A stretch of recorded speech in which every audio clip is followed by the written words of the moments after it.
वेदांत देशिक यतीन्द्र कटाक्षलब्ध त्रय्यंतसार मनवद्य गुणंबुदाग्र्यं नारायणाद्य ऋतुर्यकृपाभिषिक्तं श्रीरंगनाथ यदिशेखरम् आश्रयामः. நமஸ்தபாய். இன்றைய தினம் மேதா உத்தர பாகத்தினுடைய class number 2ல இருந்துருக்கோம்.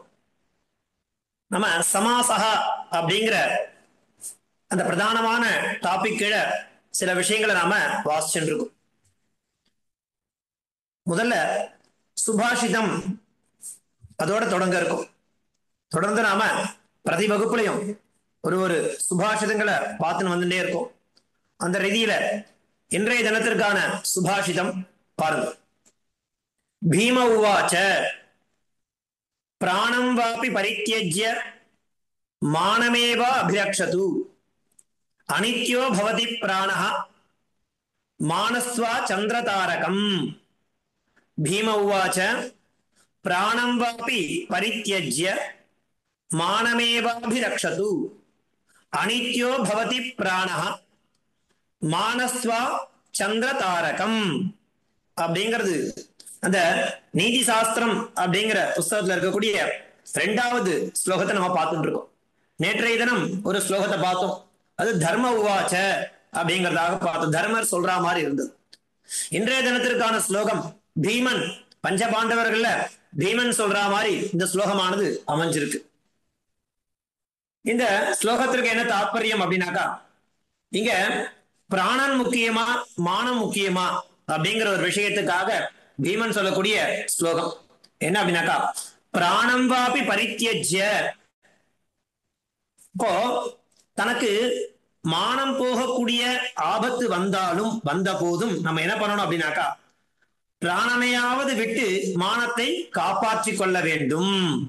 பிராணம் வாபி பரித்யஜ்ய, பிராணனை விட்டாவது மானமேவ அபிரக்ஷது, அந்த மானத்தை காப்பாற்றிக் கொள்ள வேண்டும். ஏன் அப்படின்னாக்கா, அனித்யோ பவதி பிராணஹா.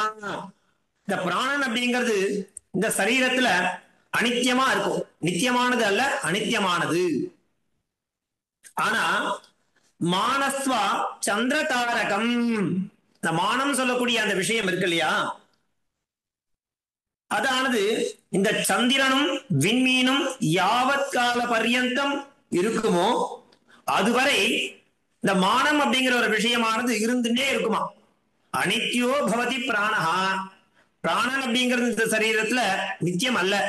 ஆனா எது நித்தியம் அப்படின்னாக்கா, இந்த சந்திரனும் தாரகமும், சந்திரனும் தாரகம்னா விண்மீன் இல்லையா, அந்த சந்திரனும் விண்மீனும் இருக்கும் வரை அந்த மானம் அப்படிங்கிற விஷயமானது இருந்துட்டே இருக்கும். அதனால பிராணனை காட்டிலும் மானம் அப்படிங்கிறது சிறந்ததான ஒரு விஷயம். அதை எப்படி நம்ம பாதுகாக்கணும் சொல்றோம் பீமன். பிராணம் வாபி பரித்யஜ்ய மானமேவ அபிரக்ஷது அனித்யோ பவதி பிராணஹ மானஸ்வா சந்திரதாரகம் அப்படிங்கிறதாக இன்றைய தினத்திற்கான சுபாஷிதம். இந்த சுபாஷிதம் அப்படிங்கிறது நம்ம நீதி சாஸ்திரத்துல இருந்து படிச்சுட்டு இருக்கோம். நேற்றைய தினமே உங்களுக்கு சொன்னேன், இந்த சுபாஷிதம் அப்படின்னா அது ஸ்லோகம் தானே அப்படின்னு சாதாரணமா கடந்து போகக்கூடாது.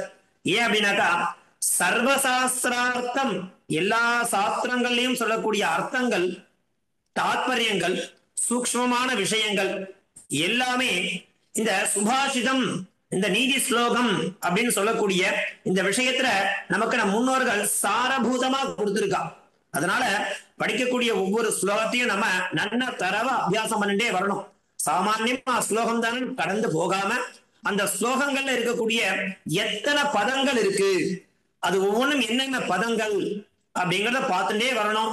அந்த பதங்களை நாம ஒரு ஸ்லோகத்துக்கு ஒரு மினிமம் 8 பதம் வச்சுட்டா கூட, ஒரு ஸ்லோகம் முழுமையா வாசிச்சு முடிச்சுட்டாக்கா நமக்கு 8 பதங்களுக்கு உண்டான அர்த்தம் தாத்பரியம் இருக்கு இல்லையா, அது நமக்கு நன்னா அபியாசம் ஆயிடும். சொற்களை நாம வொக்காபுலரிஸ் நிறைய சேர்த்துட்டே போக போக போக சம்ஸ்கிருத ஞானம் அப்படிங்கிறது மென்மேலும் நமக்கு அபிவிருத்தி ஆயிட்டே இருக்கும். அப்படிங்கிறதுக்காக நம்ம என்ன பண்றோம், கதை படிக்கிறோம் அல்லது இந்த சுபாஷிதம் அப்படிங்கிறது மூலமா நம்ம நிறைய சொற்களை லேர்ன் பண்ணிட்டே போறோம். பீம உவாச்ச பிராணம் வாபி பரித்யஜ்ய மானமேவாபிரக்ஷது அனித்யோ பவதி பிராணஹ மானஸ்வா சந்திரதாரகம் அப்படிங்கிறது இன்றைய தினத்திற்கான சுபாஷிதம். இதை தொடர்ந்து நாம சமாசக அப்படிங்கிற அந்த விஷயத்தை நாம பார்க்க போறோம். நேற்றைய அதாவது முந்தைய வகுப்புல என்ன விஷயங்களை நாம பார்த்தோம் அப்படின்னாக்கா, சமாசம் அப்படிங்கிற அந்த புஸ்தகத்துல என்னென்ன விஷயங்களை நாம படிக்க போறோம், இந்த இந்த லெவல் 4th லெவல்ல நம்ம என்னென்ன விஷயங்களை தெரிஞ்சுக்க போறோம் அப்படிங்கிறதுக்கு நான் என்ன பண்ணேன், சென்ற வகுப்புல ஒரு அவுட்லுக் ஒண்ணு கொடுத்தேன். என்னன்னாக்கா, மொத்தம் 8 பிரகரணம் இருக்கு அந்த புஸ்தகத்துல. அந்த 8 பிரகரணத்துல நாம முதல் 2 பிரகரணமாக இருக்கக்கூடிய பிரதம பிரகரணம் அண்ட் தித்தீய பிரகரணம், அதுல இருக்கக்கூடிய விஷயங்களை நாம தெரிஞ்சுக்க போறோம். அந்த பிரதம பிரகரணத்தில் இருக்கக்கூடிய உபக்கிரமஹா என்ன, சமாசம்னா என்ன, விக்கிரக அப்படின்னா என்ன, சமாச பேதாக அது எத்தனை வகைப்படுத்துறோம், அதே மாதிரி சமாச அர்த்தா சமாசார்த்தா அது என்னென்ன அப்படிங்கிறது பிரதம பிரகரணத்தில் இருக்கக்கூடிய கண்டென்ட். தித்தீய பிரகரணம் எடுத்துனாக்கா சோதாகரணம் சமாச பேதாக, சமாசம்னா என்ன, சமாச பேதங்கள்லாம் என்னன்னு பார்த்தோம். அத உதாரணத்தோட எக்ஸாம்பிள்ஸோட படிக்க போறோம். அது என்னென்ன வகைகள் இருக்கக்கூடியது, தத்புருட சமாசா, பகுவிரீகி சமாசா, துவந்த்வஹ, அவ்யயீபாவஹ அப்படிங்கிறது பிரதானமா 4 சமாசங்கள் இல்லையா. அந்த தத்புருட சமாசத்துக்குள்ளேயே கர்மதாரய சமாசா, திகு சமாசா அப்படிங்கிறது அந்தர்பாவமா ஆயிடும். பிரதானமா நம்ம தெரிஞ்சுக்க போறது 4 முக்கியமான சமாசங்கள். அதனுடைய பெயர்கள் தெரிஞ்சுக்கிறது ரொம்ப முக்கியம் இல்லையா. அந்த கிராமட்டிக்கல் டேர்ம் சொல்லுவா இல்லையா, நம்ம சந்தி அப்படிங்கிற அந்த விஷயத்தை படிக்கும் பொழுதும் நம்ம அதுல இருக்கக்கூடிய அந்த கிராமட்டிக்கல் டேர்ம் தான் நல்லா ஞாபகம் வச்சிடும். அந்த சந்தியினுடைய பெயர் என்ன, அதே மாதிரி ஸ்வரஹானா என்ன, வெஞ்சனானினா என்ன, இந்த மாதிரி நிறைய விஷயங்களை நாம அங்க படிச்ச மாதிரி இதுக்கும் என்ன பண்ண போறோம், அந்த பெயர்களை நல்லா ஞாபகம் வச்சுக்கணும். தத்புருட சமாசா, பகுவிரீகி சமாசா, துவந்த்வஹ, அவ்யயீபாவஹ, அதே மாதிரி தத்புருட சமாசத்துக்குள்ளேயே கர்மதாரய சமாசா, திகு சமாசா, இதெல்லாம் அது அந்தர்பூதமா ஆயிடுது. அதை தவிர சமாச சம்பத்தாக அந்நியே கேச்சன அம்சாக, இந்த சமாசத்தோட தொடர்புடைய இன்னும் சில விஷயங்களை நாம் இந்த 4th லெவல்ல தெரிஞ்சுக்க போறோம் அப்படிங்கறதான விஷயத்தை போன வகுப்புல நான் உங்களுக்கு தெளிவா சொல்லியிருந்தேன். அதை சொன்னதுக்கு அப்புறமா என்ன பார்த்தோம், அத சமாசக உபக்கிரம. அதுல இந்த சமாசகான்னு எடுத்துனாக்கா 6 விஷயங்கள் நம்ம தரவா தெரிஞ்சுக்கணும். பேசிக்கா இந்த 6 பாயிண்ட் நல்லா தெரிஞ்சுட்டாதான் மேற்கொண்டு நம்ம இந்த சமாசத்தை படிக்கிறதுக்கு இந்த 6 விஷயங்கள் நமக்கு உபயோகமா இருக்கும். அந்த 6ல முதல் விஷயம் என்ன, சமாசம்னா என்ன, சமசனம் சமாசஹ. சமசனம்னா என்ன, அநேகஸ்ய பதஸ்ய ஏகபதி பவனம் சமாசஹ இத்யர்த்தஹ இல்லையா. அநேக பதஸ்ய நிறைய பதங்கள் இருக்கும், அது என்ன பண்ண போறோம், ஏகபதி பவனம் ஒரே பதமாக அதை கட்டமைக்கிறது.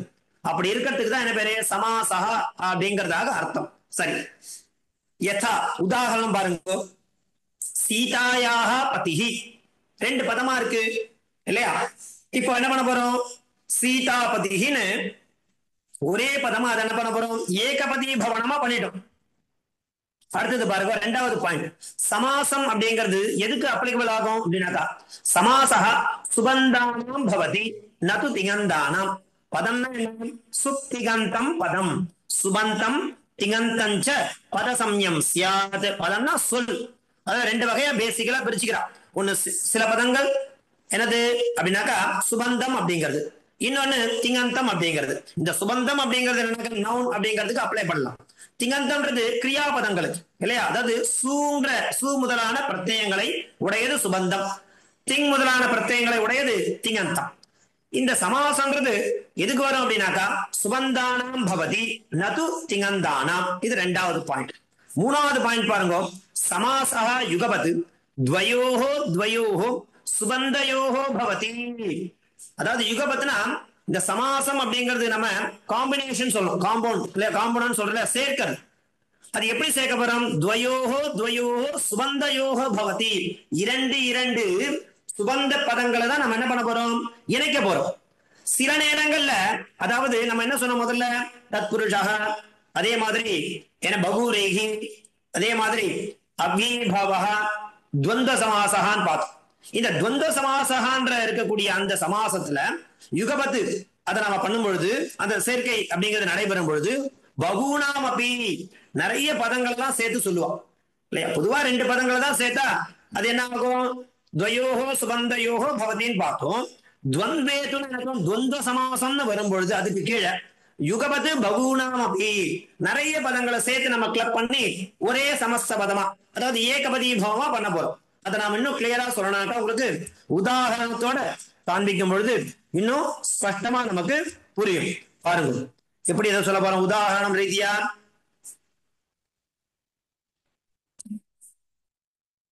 இங்க பாருங்க, இந்த இடத்துல யதா, யதான உதாரணம், ராஜபுருஷாகமனம். இது என்னது, ராஜபுருஷாகரணம். இது எதுக்கு உதாரணம் சொன்னானாக்கா, கடைசி ஸ்லைட்ல நம்ம என்ன பார்த்தோம், கீழே இருந்த லைன் மூணாவது பாயிண்ட்ல சமாசா யுகபத்து துவயோஹோ துவயோஹோ சுபந்தயோஹோ பவதின்னு சொல்லி முடிச்சிட்டோம். அடுத்தது என்ன இருந்தது, துவந்த்வேது யுகபத்து பகூனாம் அப்படி சொன்னோம் இல்லையா. பல பதங்கள் இருக்கும். எப்படி, இந்த ராஜபுருஷாகமனம் அதை பாருங்க, அதுல 3 பதங்கள் இருக்கு. என்ன, ராஜ்ஞா புருஷா ஆகமனம், ராஜ்ஞா புருஷா ஆகமனம் இல்லையா. நம்ம என்ன சொன்னோம், 2 பதத்தை தானே சேர்க்க போறோம்னு சொன்னோம். ஆனா இங்க 3 இருக்கே.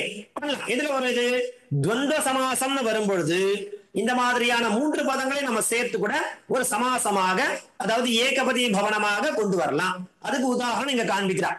ராஜபுருஷாகமனம், ராஜ்ஞா புருஷா ராஜபுருஷா. அடுத்தது பாருங்க, ராஜபுருஷஸ்ய ஆகமனம் ராஜபுருஷாகமனம்.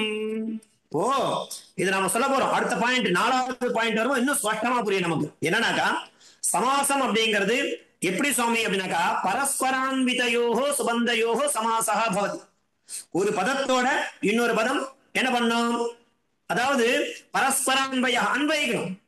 இந்த பதத்துக்கும் இந்த பதத்துக்கும் ஒரு கனெக்ஷனை ஏற்படுத்தணும், ஒரு தொடர்பை ஏற்படுத்தணும், பரஸ்பர சம்பந்தத்தை உண்டாக்கணும். அப்படி பரஸ்பர சம்பந்தத்தை ஏற்படுத்தினால்தான் நம்மால என்ன பண்ண முடியும், அதை சமஸ்த பதமா கொண்டு வர முடியும்.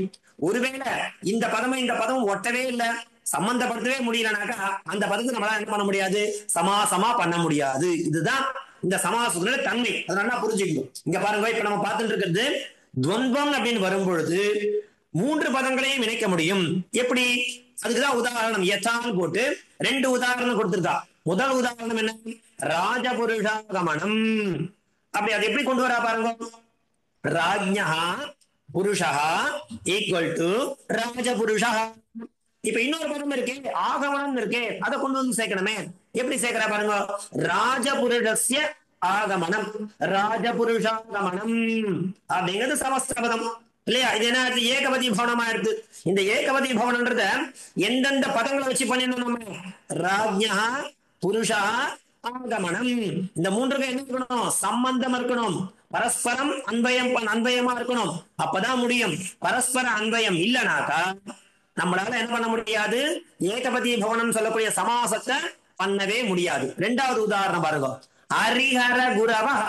ஹரிஹர குரவ 3 பதம் இருக்கு. ஹரிஷ்ச ஹரஸ்ச குருஷ்ச. ஹரி சன அண்டுன்னு அர்த்தம். ஹரி அண்டு, அரஹ அண்டு, குருஹு அண்டு ஈக்குவல் டு ஹரிஹர குரவ அப்படிங்கிற ஏகபதி பவனமான சமாசமான கிடைச்சிருச்சு இல்லையா. இது என்னது, துவந்த சமாசம். இங்க காண்பிச்சிருக்க 2மே நமக்கு துவந்த சமாசத்துல வரும் இல்லையா. ஹரிஷ்ச ஹரஸ்ச குருஷ்ச என்னது, இது ஏகபதி பவனம் என்ன கிடைக்கிறது, ஹரிஹர குரவ அப்படிங்கிறதாக கிடைக்கிறது. இது 3வது பாயிண்ட்டுக்கு உண்டான எக்ஸாம்பிள். அடுத்தது பாருங்க, 4வது பாயிண்ட் என்ன சொல்றேன், இந்த சமாசம் அப்படிங்கறத மேற்கொண்டு நம்ம என்னென்ன சமாசங்கள் இருக்கு, அதனுடைய பேதங்கள் என்னென்ன, அதுக்கு உதாரணம் என்னென்ன, அதே மாதிரி சமாசத்தோட சம்பந்தப்பட்ட விஷயங்கள் அந்நிய விஷயாக என்னென்னது நாம தெரிஞ்சுக்கணும்னாக்கா, முதல்ல பிராதான்யமா 6 விஷயம் தெரிஞ்சுக்க போறோம். 6ல இப்ப சோஃபா நம்ம 3 விஷயத்த பார்த்திருக்கோம். என்னென்ன, சமாசனம்னா என்ன, சமாசா. அதே மாதிரி சமாசா சுபந்தானாம் பவதி நது திங்கந்தானாம். இது 2வது பாயிண்ட். 3வது பாயிண்ட் என்ன, சமாசா யுகபத் துவயோஹோ துவயோஹோ சுபந்தயோஹோ பவதி துவந்த்வேது யுகபத் பகூனாம் அபி. அதுக்குதான் இது உதாரணம். இந்த 2 உதாரணம் என்னது, யதா ராஜபுருஷாகமனம் ராஜ்ஞா புருஷா ராஜபுருஷா ராஜபுருஷஸ்ய ஆகமனம் ராஜபுருஷாகமனம். நம்பர் 2 எக்ஸாம்பிள் என்ன, ஹரிஹர குரவ. ஹரிஷ்ச ஹரஸ்ச குருஸ்ச ஹரிஹர குரவ. இது 3 பாயிண்ட் ஆயிடுச்சு. இப்போ நம்ம பார்க்கறது 4வது பாயிண்ட், முக்கியமான பாயிண்ட் இந்த சமாசத்தை பத்தி என்ன அப்படின்னாக்கா பாருங்க. பரஸ்பரான்விதயோஹோ சுபந்தயோஹோ சமாசஹ பவதி. என்ன சொல்றா? பரஸ்பரான்விதயோஹோ சுபந்தயோஹோ சமாசஹ பவதி. இதெல்லாம் நல்லா அப்படியே ஸ்பஷ்டமா நோட்டு பண்ணிக்கணும், மனப்பாடம் பண்ணணும், அப்புறம் தான் புரிஞ்சுக்க முடியும். நல்லா பாருங்க எப்படி இதுக்கு என்ன அர்த்தம்ன்றத கீழே பார்க்கலாம். என்ன 4வது பாயிண்ட், முக்கியமான பாயிண்ட்? பரஸ்பரான்விதயோஹோ சுபந்தயோஹோ சமாசஹ பவதி. சுபந்தங்கள் அப்படிங்கிற பதங்கள் தான் நம்ம சமஸ்த பதமா கொண்டு வர போறோம். அது என்ன இருக்கணும்? ஒன்றோடொன்று தொடர்பு, அது கனெக்டிவிட்டி ஏற்படுத்துற மாதிரி இருக்கணும், சம்பந்தப்படுத்துற மாதிரி இருக்கணுமே தவிர சம்பந்தமே இல்லாம தொடர்பே இல்லாம வெவ்வேறு பதங்களை இணைக்கணும்னு நினைச்சா நம்மளால சமாசத்தை உருவாக்க முடியாது, பண்ண முடியாது. அந்த சமாசத்தை நம்ம ஒரே ஏகபதி பவனமா பண்ணணும்னாக்கா என்ன 4வது பாயிண்ட்? பரஸ்பரான்விதயோஹோ சுபந்தயோஹோ சமாசஹ பவதி. யதா உதாரணம் பாருங்க. ராஜ்ஞா புத்திரஹ ஈக்குவல் டு ராஜபுத்திரஹ. இந்த இடத்துல அத்திர துவயோஹோ பரஸ்பரான்வயஹ அஸ்தி. எப்படி? இப்ப ராஜ்ஞான்றது புத்திரஹான்ற பதத்தோட அன்வயம் பண்ண முடியும் இல்லையா? அதே மாதிரி புத்திரஹா அப்படிங்கிற சொல்ல ராஜ்ஞான்ற சப்தத்தோட அன்வயம் பண்ண முடியும். அப்ப பரஸ்பரான்வயா இருக்கு. எத்திர பரஸ்பரான்வயோ நாஸ்தி தத்ர ந சமாசஹ. எங்க பரஸ்பர அன்வயம் இல்லையோ அங்க நம்மளால சமாசம் பண்ண முடியாது, ந சமாசஹ. அதுக்கு என்ன உதாரணம்? இப்ப பாருங்க, 2வது உதாரணம் எது கொடுக்குறா? எங்கெல்லாம் பரஸ்பரான்வயம் இல்லையோ அங்க ந சமாசஹ அப்படிங்கிறதுக்கு உதாரணம் கொடுக்க போறா. மேல கொடுத்தது ராஜ்ஞா புருஷான்றது பரஸ்பரான்வயம் இருக்கு. அத்திர துவயோஹோ பரஸ்பரான்வயா அஸ்தி. எத்திர பரஸ்பரான்வயோ நாஸ்தி தத்ர ந சமாசஹ. அதுக்கு என்ன உதாரணம் கொடுக்குறா பாருங்க கீழே. யதா, யதான உதாரணம். பவதி தர்சனம் ராஜ்ஞான்றது ஒரு சென்டென்ஸ். அடுத்த சென்டென்ஸ் என்ன? புத்திரஹா சோரஸ்ய தாவதி. இப்ப பாருங்க, 2 வெவ்வேறு விதமான ஸ்டேட்மெண்ட், 2 வெவ்வேறு சொற்கள். இங்க 3 பதங்கள் இருக்கு, பவதி தர்சனம் ராஜ்ஞா. அதே மாதிரி அடுத்த வாக்கியத்துல புத்திரஹா சோரஸ்ய தாவதி. அத்திர முதல்ல எடுக்கிறத பாருங்க. அத்திர ராஜ்ஞா தர்ஷனே அன்வயா. ராஜ்ஞான்றது தர்ஷனத்துல அன்வயமாறுது இல்லையா? அதே மாதிரி இந்த பக்கம் இருக்கக்கூடிய பதத்துல புத்திரஸ்ய சோரே அன்வயா, அது அன்வயமாறுது. ஆனா இங்க அன்வயமாகாம என்ன இருக்கு பாருங்க, பவத்தின்னு ஒரு பதம் இருக்கு, தாவத்தின்னு ஒரு பதம் இருக்கு. இது என்ன பதம்? கிரியாபதம். ஏன்னா நம்ம என்ன சொல்றோம் ஏற்கனவே, சுபந்தயோஹோ, சுபந்தத்துக்கு தான் என்ன வரும்? சமாசம் அப்படிங்கிறது வரும் இல்லையா? யுகபத்து சுபந்தானம் நது திங்கந்தானம் சொல்லிட்டு ஏற்கனவே. இந்த ஒரு 2 வாக்கியம் எடுத்துக்கிறோம். ஒண்ணு பவதி தர்சனம் ராஜ்ஞா. இப்போ ராஜ்ஞா தர்சனம் அப்படிங்கிறது அன்வயமாறுது. 2வது ஸ்டேட்மெண்ட் என்ன? புத்திரஹா சோரஸ்ய தாவதின்னு இருக்கு. இதுல புத்திரஹா சோரஸ்யன்றது என்ன ஆகுது? அன்வயமாகும். ஆனா இங்க பவதியோட இந்த தர்சனம் ராஜ்ஞான்றது அன்வயமால. அதே மாதிரி புத்திரஹா சோரஸ்யன்றது தாவதிங்கிறதோட அன்வயமால. அதனால அத்தஹா இங்க பாருங்க, அத்தஹா therefore அத்ர ராஜசப்தஸ்ய புத்திர சப்தஸ்ய ச பரஸ்பரான்வயாபாவாத் ந சமாசஹ. இங்க சமாசம் பண்ண முடியாது. மேல எங்க சமாசம் பண்ண முடிஞ்சது? ராஜ்ஞா புத்திரஹான்றதுல பண்ண முடியும். ஏன்னா அங்க 2 பதங்கள் தான் இருக்கு, ராஜ்ஞா புத்திரஹா. அப்ப ராஜ்ஞான்றது புத்திரஹான்ற சொல்லோட அன்வயமாகும், புத்திரஹான்றது ராஜ்ஞான்றதோட அன்வயமாகும். ஆனா இங்க வரும்பொழுது பவதி தர்சனம் ராஜ்ஞா அப்படிங்கிற ஸ்டேட்மெண்ட்லயும் புத்திரஹா சோரஸ்ய தாவதி அப்படிங்கிற ஸ்டேட்மெண்ட்லயும் என்ன ஆகாது? பரஸ்பரான்வயம் நாஸ்தி. அதனால இங்க நம்மளால என்ன பண்ண முடியாது? ந சமாசஹ. அப்ப என்ன தெரிஞ்சுக்கணும் சுவாமி கிளியரானா, 4வது பாயிண்டோட ஹெட்டிங் பாருங்க. பரஸ்பரான்விதயோஹோ சுபந்தயோஹோ சமாசஹ பவதி. பரஸ்பரமா அன்வைக்கக்கூடிய சுபந்தங்களுக்கு தான் சமாசம் அப்படிங்கிறது வரும் அப்படிங்கிறது 4வது பாயிண்டா நம்ம தெரிஞ்சுக்கணும். அடுத்து நம்ம தெரிஞ்சுக்க போறது பாயிண்ட் நம்பர் 5, 5வது. இப்ப நம்ம என்ன பார்த்துட்டு இருக்கோம் அப்படின்னாக்கா, ஒரு பாயிண்டா பார்த்துட்டு இருக்கும். மொத்தம் 6 பாயிண்ட் இருக்கு. அந்த சமாசத்தை உள்ள போறதுக்கு முன்னாடி நம்ம 6 விஷயங்களை நன்னா தரவா தெரிஞ்சுதான் உள்ள போய் அந்த சமாசத்தை படிக்க முடியும் இல்லையா? சோஃபார் இது வரைக்கும் 4 விஷயங்களை நாம தெரிஞ்சுருக்கும். மீதம் இருக்கக்கூடிய அந்த 5வது பாயிண்ட் என்ன, 6வது பாயிண்ட் என்ன அப்படிங்கிறத பாருங்க. 5வது பாயிண்ட், சமாசே பூர்வத்ர ஸ்ரூயமானம் பதம் பூர்வபதமிதி உத்தரஸ்ய ஸ்ரூயமானம் பதம் உத்தரபதமிதி ச விவக்ரியதே. இப்போ சமாசம் அப்படின்னு எடுத்தோம்னாக்கா நமக்கு 2 பதங்கள் தேவை இல்லையா? அந்த 2 பதத்துல ஒரு பதம் முதல்ல இருக்க பதம் பூர்வ பதம், 2வதா இருக்கக்கூடிய பதம் உத்தர பதம். நல்லா புரிஞ்சுக்கு. 2 பதங்களை நம்ம என்ன பண்ணோம், சுபந்த பதங்களை ஜாயின் பண்ண போறோம் இல்லையா? அதுதான் காம்பனன்ட் பேர் இல்லையா? அதுதான் சமாசா. அந்த 2 பதங்களை நாம முதல் பதத்தை என்னன்னு சொல்ல போறோம், பூர்வ பதம். 2வதாக இருக்கக்கூடிய பதம் உத்தர பதம். நல்லா புரிஞ்சு எக்ஸாம்பிளோட சொல்லும் போது நல்லா புரியும். சமாசே பூர்வத்ர ஸ்ரூயமானம் பதம் பூர்வபதம் இதி, பூர்வபதம் என்றும், உத்தரத்திர ஸ்ரூயமான கேட்கப்படுது காதால. நம்ம இப்போ சொல்லும், இப்ப பதம் என்ன பண்ணுவோம், வாக்கியம்னா என்ன பண்ணுவோம், வாயால சொல்லுவோம். அது சவுண்டா நமக்கு ஒரு துவனியை ஏற்படுத்தி அந்த துவனியானது சப்தமா நம்ம காதல வந்து விழும் இல்லையா? அதை நம்ம என்ன பண்றோம், சூரியமான கேட்கப்படக்கூடிய காதில் விழக்கூடிய பூர்வத்திர ஸ்ரூயமானம் பதம் பூர்வபதம் இது இதுனா என்றும், உத்தரத்திர ஸ்ரூயமானம் பதம் உத்தரபதம் இது விவக்ரியத்தை. விவக்ரியத்தை நடைமுறையில் அப்படிதான் பயன்படுத்துறா. விவகாரம் பண்ணிட்டு இருக்கான்னு அர்த்தம். விவக்ரியத்தை விவகாரம் பண்ணிட்டு இருக்கா. என்னன்னு விவகாரம் பண்றாங்க, சமாசே சமாசத்துல பூர்வத்திர ஸ்ரூயமானம் பதம் பூர்வபதம், உத்தரத்திர ஸ்ரூயமான பதம் உத்தரபதம் இல்லையா? கிளியரா புரியுது இல்லையா? அப்படின்னு விவகாரம் பண்ணு. உதாரணம் பாருங்க, இன்னும் ஸ்பஷ்டமா புரியும். யதா யதானா உதாரணம், சோரவது பயம், சோர பயம். சோர பயம்ன்றது என்ன ஆயிடுச்சு, 2 சேர்ந்த பதம் ஆயிடுச்சு. அதை எப்படி பிரிக்கிறோம் நம்ம அப்படின்னாக்கா, சோராத்து பயம் சோர பயம். இந்த சோராத்து அப்படிங்கிறது பூர்வபதம், பயம் அப்படிங்கிறது உத்தரபதம். அவ்வளவுதான். சோராத்து பயம் சோர பயம் இல்ல சமஸ்த பதம் ஆயிடும். தனித்தனியா அந்த பதத்தை என்ன பண்றோம் அப்படின்னாக்கா பிரிச்சு பார்க்கும் பொழுது, சோராத்து பயம் சோர பயம், அத்த சோர இது பூர்வபதம், பயம் இது உத்தரபதம். கிளியர், ஸ்பஷ்டமாயிடும். இதுதான் 5வது பாயிண்ட்ல நம்ம தெரிஞ்சுக்கக்கூடிய விஷயம். என்ன விஷயம், சமாசே பூர்வத்திர ஸ்ரூயமானம் பதம் பூர்வபதம் இது உத்தரத்திர ஸ்ரூயமானம் பதம் உத்தரபதமிதி ச விவக்ரியதே. உதாரணம் என்ன, சோராது பயம் சோர பயம் இது உதாரணம். அത്ര இந்த உதாரணத்துல சோர இது பூர்வபதம், பயம் இது உத்தரபதம். அவ்வளவுதான். அப்ப பொதுவா சமாசம் எடுத்துனால என்ன பண்ண போறோம், முதல்ல இருக்கக்கூடிய பதமானது பூர்வபதம்னும் 2வதாக இருக்கக்கூடிய பதம் உத்தரபதம் என்றும் அழைக்க போகிறோம் அப்படிங்கிறது நம்ம தெரிஞ்சுக்கணும். 6வது பாயிண்ட் பாருங்க, சமாசே ஜாதே பூர்வபதம் உத்தரபதம் ச பிராதிபதிக ரூபேன ஸ்திதம் பவதி.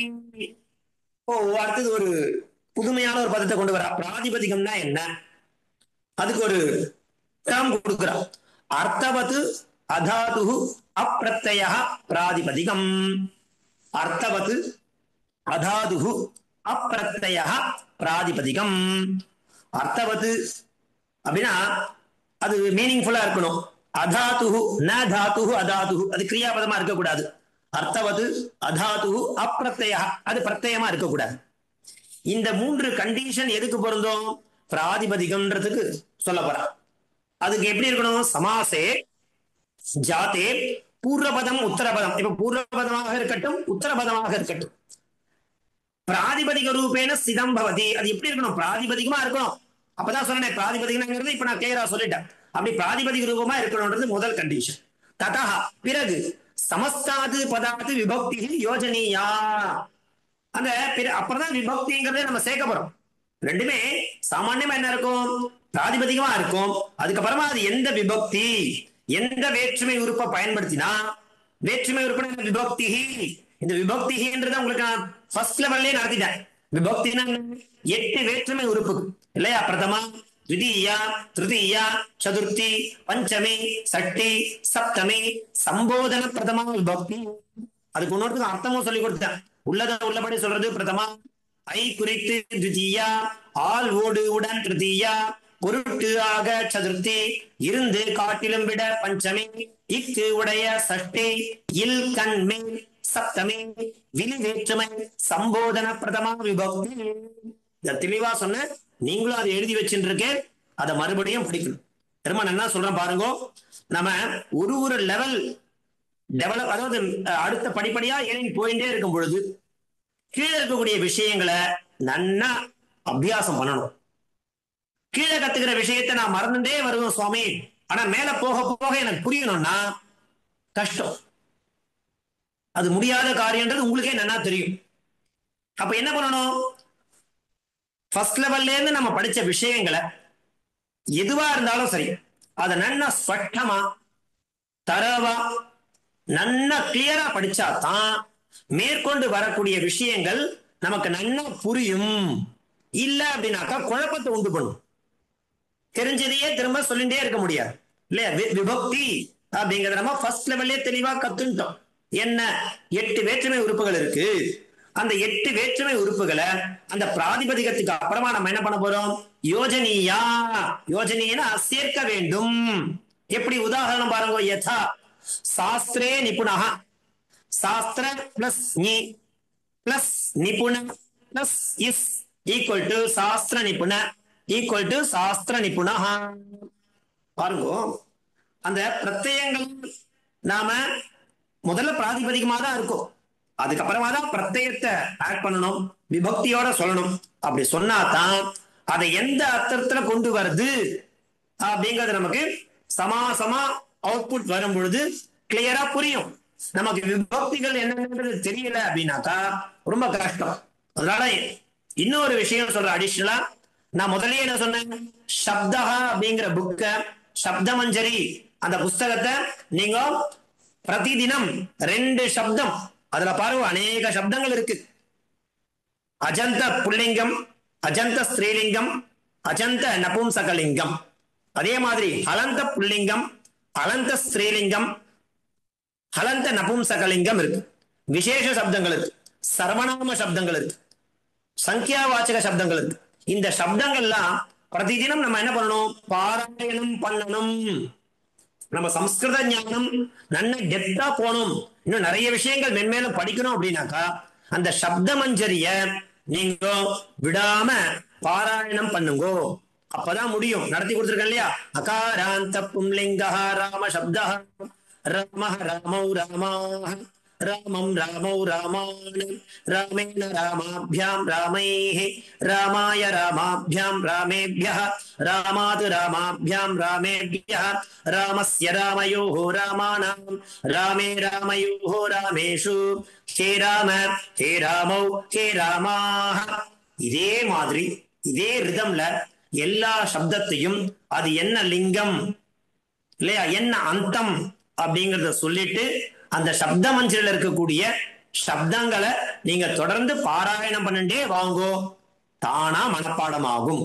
மனப்பாடம் ஆகலனா கூட இது இந்த அந்தம் இந்த லிங்கம் அப்படிங்கறது நாம தெரியணும். ஏன்னா சமாசக அப்படின்னு வரும் பொழுது என்ன சொல்ற? ததா சமஸ்தாது பதாத்து விபக்தி யோஜனியா. சோ அது விபக்தியை பேஸ் பண்ணிதான் இது என்ன சமாசத்தினுடைய வகையில சேர்ந்தது அப்படிங்கறதால நம்மளால சொல்ல முடியும். சோ இதோட இன்றைய தினத்திற்கான அவகாசம் ஆயிடுத்து. சோ நான் இது வரைக்கும் என்ன நடத்திருக்கேனாக்கா, இந்த சமாசகா அப்படிங்கிற இந்த விஷயத்துக்கு கீழே முதல் பிரகரணத்துல இருக்கக்கூடிய சமாசகாங்கிற விஷயத்துல, சமாசகன என்ன? சமசனம் சமாசக, சமாசக சுபந்தானம் பவதி நது திகந்தானம், சமாசக யுகபத் துவயோஹ துவயோஹ சுபந்தயோஹ பவதி, துவந்த்வேது யுகபத் பகூனாமபி பவதி.